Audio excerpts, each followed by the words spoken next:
Coming to you live from Fishers, Indiana. It's LEGTV. Are you ready? Fantasy football is here. If you don't like it, you're totally queer. It's the greatest league to ever exist. If you don't like it, you need a fist. Shut up and watch. It's about to begin. Found out this week who's gonna win in the LEG, the League of Extraordinary Genitals.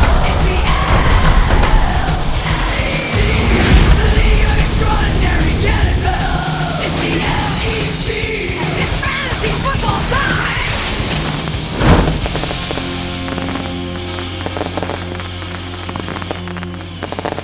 Right. Yeah, kind of weird. They're now showing the exterior of my house where we film LEG TV episodes. That's right. It's time for another one. We are at week 3. It is your host, the commish, John David Brake. Boy, do we have a jam-packed show for you. And let's run down and just see what happened last week. There were some surprising scores, but not so surprising scores. Of course, I'm talking about yours truly, the commish, putting a whopping beat down on the Dak Street Boys. The highest point total of the week, 204 to 141. Austin goes down, only getting 5 points from Tank Dell and Alan Lazard. I don't know why you'd start Lazard there, but anyways, it was a big night for Jalen Hurts, getting 28 points. Chris Godwin was just on fire in Tampa Bay. That is looking like a steal late-round pick. And Amon-Ra St. Brown kind of showed up, however, missed the final 5 plays with a rolled-up ankle, but apparently he's going to be fine. So Pukamon moves to 2-0, beating Dak Street Boys. And not only did I score 200 points, but so did the number 1 team in the league, Joe Murdoch, 201 to 126 over Dahlgren's lowly clock Gobblers, who are in free-fall panic mode, according to his Facebook post. But what a day. When you get Alvin Kamara in his prime getting 46 points, 4 touchdowns, it's going to be hard to ever overcome that if you're on the other side. Plus, Fred Warner, the linebacker for the 49ers, 22 points. Deebo Samuel had 20 points. However, as we'll get to, he is out 2 weeks with a calf injury. Does avoid the IR tag, but is out. Dahlgren loses Rachaad White in that same game, leaves with a groin injury. He's questionable for the week. Only 3 points out of him. That's terrible. CeeDee Lamb, just kind of an okay game, 20 points. Mickey Boy, boom, there's the flavor. Overcomes the odds. We all picked him to lose, Crocky J and myself, to lose to Barris. But look what happens. Upset Marvin Harrison Jr., Trey McBride, Kyle Murray, all combined for 88 points. That's right. Kyler Murray led the way with 37, throwing 3 touchdowns there, and the rookie broke out Marvin Harrison with 31 points. So the Arizona Cardinals trio came through. I said that's the only way that he was going to win that game, is if that happened. Zay Flowers did have a nice game for Barris with 22 points. Some contributions there from James Conner and Travis Kelce with 1.6 points. Ugh. The Swiftie effect, it just kills everything it touches, including political endorsements. But Forrest Buckner is now placed on the IR for the Colts. One of the leading tacklers in the league for the defensive line is out. That's going to sting. Now, this was my game of the week, and it did not disappoint. At this current moment on Thursday, September, what is today, 19th? Rocky Bitches pulls out the win, 149.29 over Jable's Modelo Virus, 149.19. That's right, 0.10 points victory. Unbelievable, but it was bittersweet for Plough as he loses Cooper Kupp, who was seen on a walking boot. He may avoid the IR tag, only out 2 to 3 weeks. And also a mediocre performance from Patrick Mahomes, who we're waiting to get going. Jable did have a nice output from Devontae Smith with A.J. Brown out. Jaden Daniels, meh. How about the kicker for Dallas, 17 points? But, man, it is tough when your top 2 draft picks, Sam Laporta and Jamar Chase, only combine for 10 points. Rocky Bitches moved to 2-0. Anurag beats his brother Abalash, who is, I don't know, in Alaska somewhere, and probably explains why he started A.J. Brown. only scored 142 points, but Anu had a big game, 187 points, and that's thanks to the other rookie that broke out. 30 points from Malik Neighbors. Guess I forgot to put a picture on there. Sorry, guys. Anu, Roger, Goodell also had a nice production from Devin Achan, Brees Hall. Those were good points, and he even had J.K. Dobbins just sitting there on the bench with 22 points. Dan Nicholl, another big game for him, 180 points over scoring projection, with a huge output from D.K. Donkey Kong Metcalf with 30 points, 129 receiving yards on 10 catches and a touchdown. Aiden Hutchinson, how about that? 21 points for the defensive lineman. But Isaiah Likely, 4 points. It looks like he's back down to earth. Dan's defense scored 69 combined points for him. That is huge for a win like that. Fields of Gold, not a lot of production out of Nico Collins and C.J. Stroud. Still waiting for that duo to get into full gear.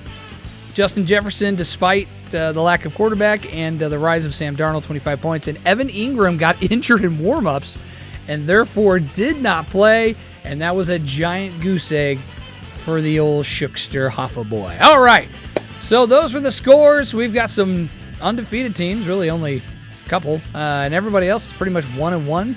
We got some teams that haven't won, and we're going to get to those matchups right away. But yeah, as I mentioned earlier, so many injuries, tons of star player injuries. I mean, we've got Amon-Ra St. Brown that left, Cooper Kupp, Puka Nacua, Rashad White to name one. We've got so many others, Tajay Spears, Isaiah Pacheco, Joe Mixon, and of course Tua. Looks like his career might be done. Justin Jefferson has a thigh injury. Deebo Samuel's going to be out for a couple weeks. A.J. Brown, I mentioned earlier.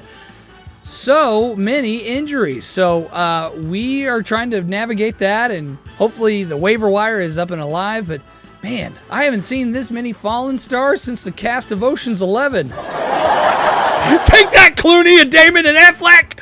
Woo! And Cheadle. So there you go. Take that, Ocean's 11. All right. Let's not waste any time. We don't have any special guests this week due to lack of time to really get anyone or try to animate another animal. Wasn't Crocky J great? All right, let's go to the Week 3 matchups. Let's start with the game that I'm looking forward to the most. It's Pukamon Gotta Catch 'Em All versus the Clock Gobblers, John Dahlgren. And we're going to do something a little different here for the matchup. We're actually going to take a look at the entire roster, and I'm going to give you which player is going to be key to that victory for either team. As we can see there, Pukamon's got just an unstoppable Mount Rushmore of players. Now with Chris Godwin seemingly like back into, his early form. Jalen Hurts, Amon-Ra St. Brown, Chris Godwin, Saquon Barkley, Derrick Henry, and now finally gets to play Rashad Shaheed in the flex, who has just been amazing for the Saints. Brock Bowers.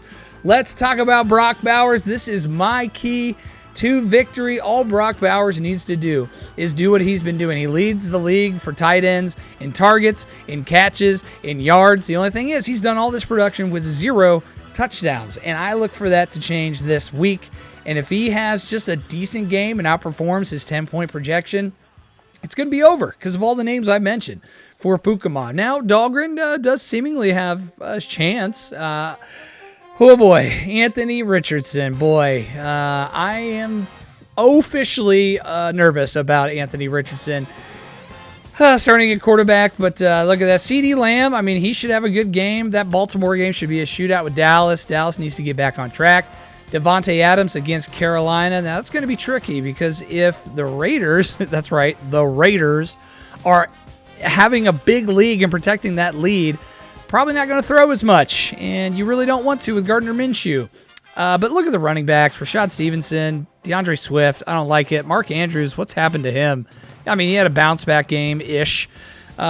Really, I mean, DeMarcus Robinson's a good flex play since Puka and Cooper Kupp are out, but is that enough to overcome? My key is Anthony Richardson. He has got to have a very, very good game. Now, that sample size is getting bigger and bigger, and that sample is getting worse and worse, especially for Colts fans and Dahlgren. So, the projected win for Pukamon Gotta Catch 'Em All at 147-139. I don't think that's enough points for Pukamon. I'm going a 190 burger, baby. I'm guessing a 190 to maybe like 137, 140 win over John Dahlgren. All right, let's go to the next matchup. This is another juicy matchup. Third place Nicholl to Nicholl, 2-0 versus undefeated. Oh, wait a minute. Jable got the point correction. He got the point correction. I'm just seeing this right now. Jable is 2-0, so forget that score. Jable pulled it off and beat Rakovich on the point correction. I love it. Woo, let's celebrate. Celebrate. He got the win over stupid Plough. Celebrate. Okay, wow. So Jable is now 2-0, taking on Dan Nicholl. So two undefeated teams going up against each other. Let's look at the projected roster that's starting right now. We can see for Dan Nicholl, Dak Prescott there at quarterback. Tyreek Hill going against the Seahawks with DK Metcalf, who had a great game. He's questionable. I guess he's a little banged up. Got something with a hand. Kyron Williams against the Niners. This is going to be a tough spot for him. I do not like that start. I mean, you got to start him, but that's going to be a really, really tough matchup, especially with all the receivers out. They're just going to stack the box, you know. David Montgomery, that's pretty much my key to victory here. I think David Montgomery has to have like an all-world game, just like a fluke, you know, maybe 70 yards on the ground, 30 yards receiving, but then gets like 4 touchdowns. Like almost like an Alvin Kamara type game. He will need that to stay ahead of Modellovirus. Man, I'm feeling good for Jable right now. Look at that. Jaden Daniels getting the start again, who's doing okay. He's not a total bust. Doing okay. But speaking of total bust, let's go to Ja'Marr Chase. Ja'Marr Chase taking on the Redskins. Now, we know the Bengals have notorious slow starts. We need a big game out of him. Same with Brandon Ayuk. I mean, Debo's not going to be there, so it's just him and Kittle, really. Juwan Jennings is going to play a factor, but he's the #1 alpha in San Francisco right now. But what about the running backs over on Modellovirus? Travis Etienne Jr., Devin Singletary. I'm not too sure about Singletary. I do think Travis Etienne will have, you know, his typical like 12, 13-point game. And they are playing the Buffalo Bills, so they could be in a position where they're down a lot, and we're not going to see a lot of him. I do like the flex, Devontae Smith. That's a great flex play with A.J. Brown out. However, Jable has to have Sam Laporta show up. What is going on with the tight ends that aren't named Trey McBride and Brock Bowers? They need some production. So, with that being said, against Arizona in a shootout, I think Sam Laporta has a great game, and I am taking Jable to move to 3-0. I can't believe he did it. Jable to move to 3-0 and beat Dan Nicholl and hand him his first loss of the season. So, let's go over to Deck Street Boys. They are taking on Working from Mahomes at 1-1, Austin at 0-2. And oh my goodness, he needs a win this week, and he may get it. Well, let's check out the roster. Lamar Jackson there. I do like that start against Dallas. He typically has good starts. DJ Moore against the Colts. Colts defense. Again, I've said it for how many years? Colts defense is trash. Their secondary and all but one linebacker are worthless. They don't get enough pressure. I wish they would. They do get some, but DeForest Buckner being out, that is going to make a world of a difference. He was their best player. Not good for the Colts. Good for DJ Moore as the terrible defensive secondary that was put together by Chris Ballard will have to play catch-up. Tank Dell. Tank Dell also not performing well. I mean, 8 points first game, 2 points the second game. I don't like that start against Minnesota. I do like Bijan Robinson against the Kansas City Chiefs. And look at Tony Pollard against the Packers. I mean, you know, 18 points, 15 points. That's a lot better than what people were thinking. They thought he was going to be nothing. Now, obviously with Jalen Naylor, you know, there's some injuries going on, and he did score 14 points there in Minnesota. I don't think he's going to get as many opportunities against the Texans. But Dak Street's key to victory this week, he needs to get big production from the tight end spot.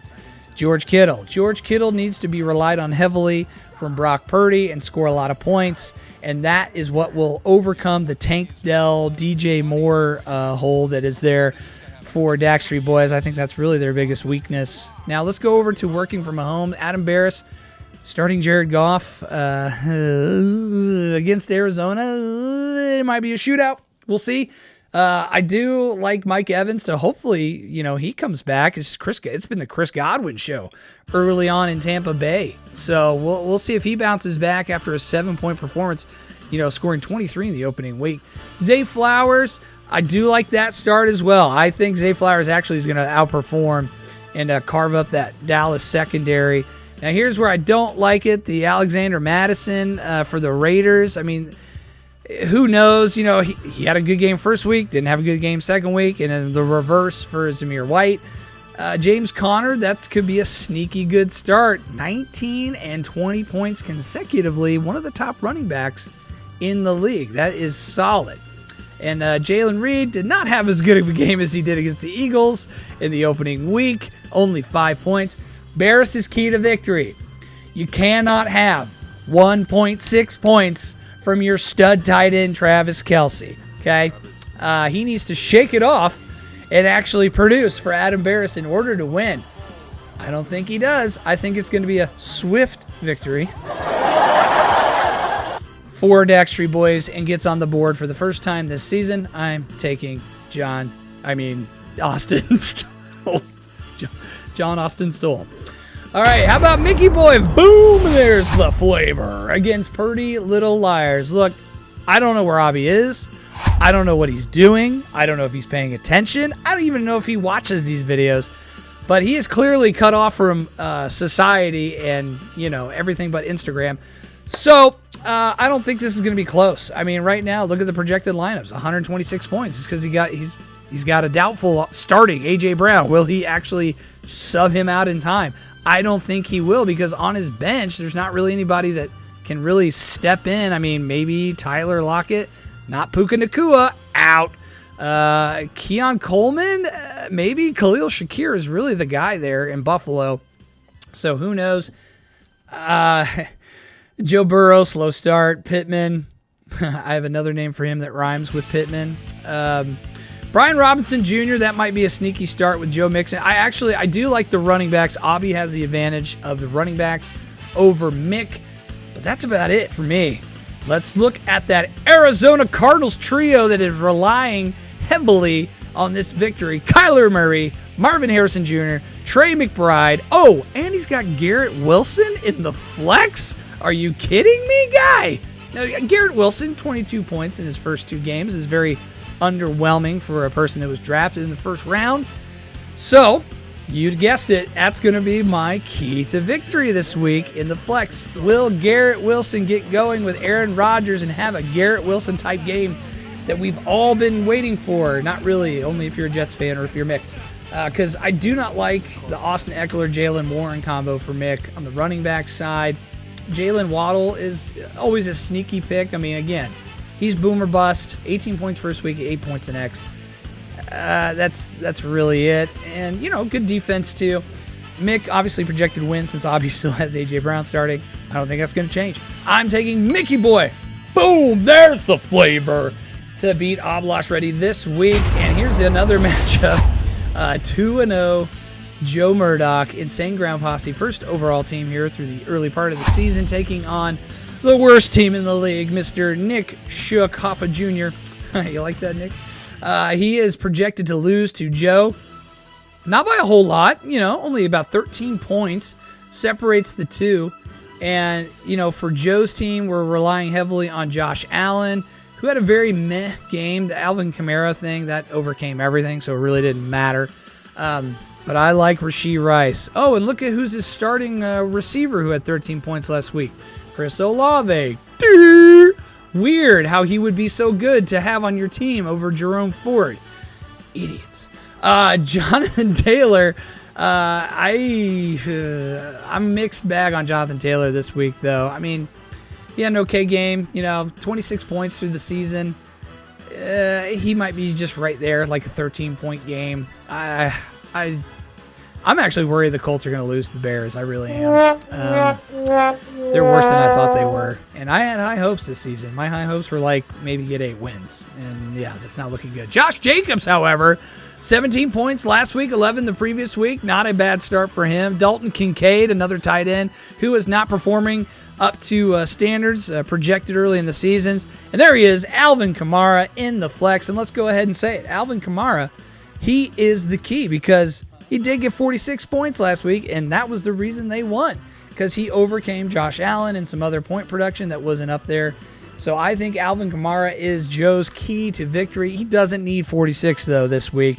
He only needs about 20 points in that flex spot to win, as opposed to Shook, who's got Najee Harris in the flex. I mean, starting running back, but I don't really feel good about that one. Projected to score 11 points, and he hasn't scored over 8 all season. Tight end Colby Parkinson. Now, Jordan Mason, obviously, since Christian McCaffrey is still out. And look, he's starting Jerome Ford. Ooh, it's Ford versus Olave. This should be great.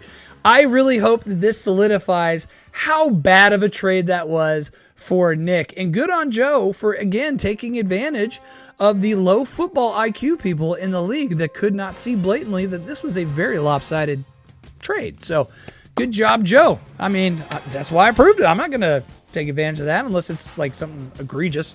Jerome Ford, again, I don't think that's going to be anything. I mean, Jordan Mason, though, I do like. Justin Jefferson still performing with Sam Darnold, Nico Collins, and CJ Stroud. That's really the key to victory. So this one, I'm going 2 players. It's got to be that stack combo. He's got that stack combo for a reason. CJ Stroud and Nico Collins have to come out swinging for the fences. Will it happen? Maybe. Will it be enough? No. I am taking Joe Murdoch to win this week. Bet on it, Alan Nesson, if you're watching. All right, in the final game, 1-1, Dave Plough. Yes! Taking on Roger Goodell, coming fresh off a victory over his brother, Abalash Reddy. This is also projected to be a close game, with Anu being projected to win this one, 147-143. Let's go over to the roster. Looking down the line here at Anu, I don't like Trevor Lawrence at the QB. Stephon Diggs is hit or miss for me. Breece Hall, hopefully this is a sign that he's going to be back with that 24-point performance. He should have a good game against the Patriots tonight on Thursday Night Football. Devin Achane is going to be his usual self. He's going to have some huge plays. Dalton Schultz, again, another tight end, not performing to where we thought he was going to be. Malik Neighbors with the coming out party last week at 30 points. However, I don't think, obviously, Malik's going to have another 30-point game. The key this week is going to be his stud receiver, Drake London. Drake London has to come out against the Chiefs and have a good game and at least get Anu 20 to 25 points to stay ahead of Plough, with Patrick Mahomes on the other side just begging for those games of yesteryear, those MVP seasons where he would throw up 30 to 40 fantasy points every single week. It has not happened in a long, long time. And he's going to need big production from Patrick Mahomes. Before I even go through the roster, that's the key. That's the key for Plough. The only way he's going to win this week is if Patrick Mahomes gets up there in the 40-point range, because I don't like Scary Terry. I don't like Mike Williams there, the number 2 receiver in the Jets. I don't like Jamar Gibbs as much as I do like Breece Hall. I think they're going to cancel each other out. The Gibbs-Cook combo against the Achane-Hall combo, I think, is going to pretty much even out. Kyle Pitts, we already know, right? This is interesting. Dallas Goodell as the tight end. I get it. A.J. Brown is out. You need to throw it to somebody, but Johan Dotson's there too. And he's not great, but he definitely didn't bust out last week when A.J. Brown was down. I mean, he scored less points than he did when A.J. Brown was healthy. So, oh man, this feels good. I'm picking Dr. Anurag Reddy to win it this week and take the victory over a 1-1 Plough and drop him to 1-2. I love that you got beat by a stat correction. I do. I truly do. Oh, I love it that happened to Plough. That makes me so happy. All right, well, there you have it. There is the Week 3 predictions from the commish. You got any gripes? You think you know better? Be sure to comment down below. Comment on the Facebook page. Let's get the chat going on here. And I would really like to know if you're not in this football league. Let me know. And that you just like watching these videos. I'm genuinely curious because we have a lot of viewers for a 12-man fantasy football league. So very interesting indeed. So thank you so much. Oh, hold on. I just got this new pager. Hello from Deep State Daddies, brought to you by BlackRock. What? What the? Oh, shit.